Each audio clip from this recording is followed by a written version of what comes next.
I'm so bad at this. This is the third recording I'm about to do, and it's probably not going to be the last one.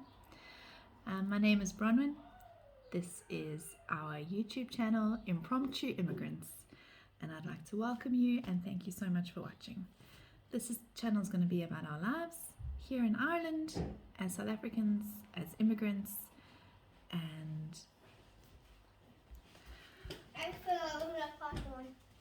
and our day-to-day life. Come and say hello. Hello. That's Elijah. Come here and say hello. Come say hello. Who is it? It's nobody, but you got crumbs all over you. Say hi. And that's Joshua. These videos are going to be far from professional. They're going to be interrupted by kids constantly. I just wanted a platform to share our lives and for our families far away, something that they can follow, and maybe in a few years' time, something that we can look back on and see how far we've come. I think that's basically the goal of this vlog, is a diary. As a teenager, as a child, I used to keep a diary and document my day-to-day life, and perhaps this is a way of doing this as a family and just seeing how far we come along in our dream of immigrating to Ireland. So let's start at the very beginning. Take 453. Our immigration journey begins in January 2019. We had just bought a house in South Africa, and that's a very odd way to start an immigration journey, wouldn't you say? We moved in, we got settled, and we kind of had a look around at the state of things in South Africa. I love South Africa. It is my country of birth. It's my heart song. I won't speak badly about my country. But for my children, I didn't see a very good future. Be it in education, be it in where they want to be working in the future, raising families. So we had to make a decision. And Brexit was delayed. And sorry about the background noise, it's the kids watching some funnies on TV. Brexit got delayed, and James, my husband, who has a British passport,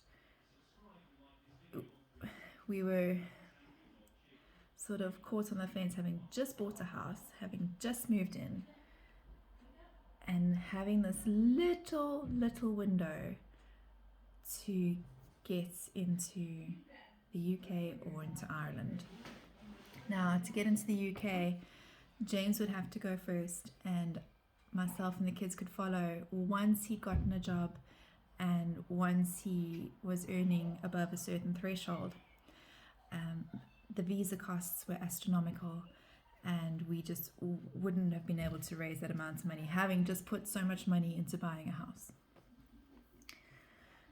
Our second option was Ireland, and with Brexit having not happened yet, there was still the freedom of movement, and what would happen would be that James could go over and there'd be no waiting period.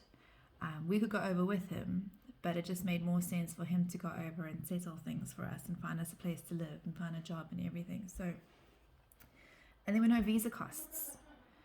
It just seemed like the most viable option. So we took that window. We had just moved into this new house. So 5 months after moving into this new house, we put it back on the market. Lost quite a bit of money on it, but it was for a greater cause. And James left for Ireland on the 5th of July 2019. And basically on a wing and a prayer. We had now zero savings. We had lost money on the house. In fact, it was still being sold.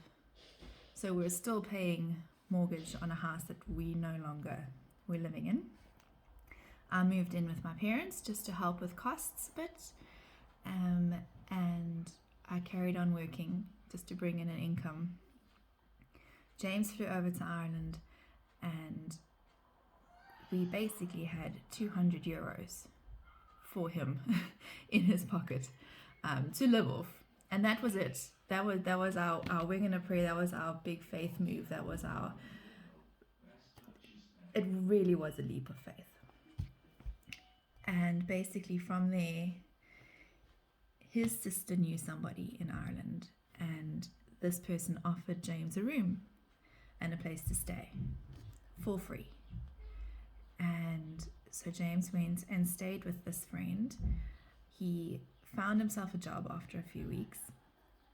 It was not the best job. It was basically a kitchen porter,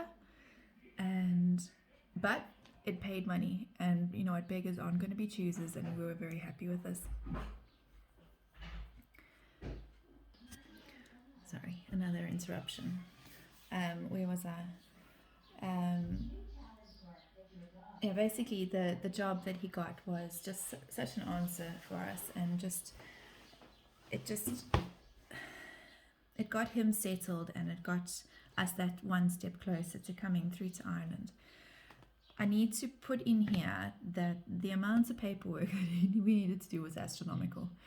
And if it wasn't for an amazing group of ladies that run South Africans Moving to Ireland Facebook page, I'll put a link here for anyone who's wanting to come through. The amount of information on this page is incredible. Vicky Morman and Megan Payne, almost forgot her name, Megan Payne, they have put the hugest amounts of work into this webpage, and anybody who's wanting to immigrate, move to Ireland as a South African, whether it be via British passport, Irish passport, general work permits, just use this page. It was incredible. We would never have made it without it. So I'll put a link up for that page. But so James got a job. He was working shift work, long hours and hard graft. It really wasn't fun for him at all. And but he did it. He stuck it out. And we eventually joined him in September. He managed to find a rental, which is very few and far between here in Ireland. There's such a housing shortage, and the rentals you do find are very expensive. But he managed to find this amazing rental, and this 3-bedroom place, and it was just perfect, and the cost was something we could manage. And we joined him in September, towards the end of September, and we've just been basically here ever since. We didn't have a car initially, as you saw by my previous video. That was our saving grace, this car. But we didn't have a car when we first got here, so for 6 months we walked it. And James had a bike, so he could at least cycle to work. But this is winter, and it's cold, and it's raining, and sometimes snowing, and this was a big wake-up call for us Africans who were used to some sunshine and happiness. But it was it's a real, what do you call it, morale booster kind of thing. It keeps you going. You have to just keep going. And it was hard. I won't say it wasn't hard. It was hard, and some days you just didn't want to face the day. But we have made it this far, almost 2 years now, and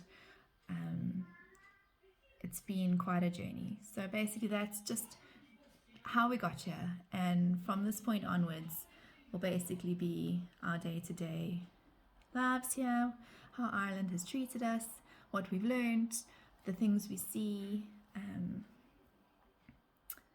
That's basically it in a nutshell. So that's our beginning.